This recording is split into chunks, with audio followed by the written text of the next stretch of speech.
Đó, đó. Rồi. Không rồi. Cháp rồi.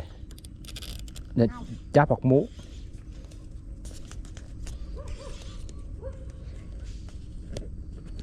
Cháp hoặc mú rồi. Không khả năng cháp á.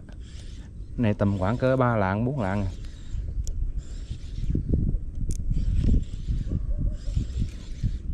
Cháp rồi, chắc luôn.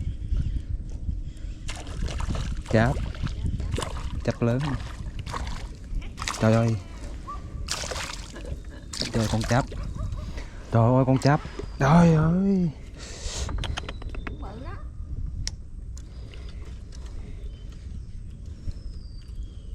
Ngon đó. Bự trà bá bự.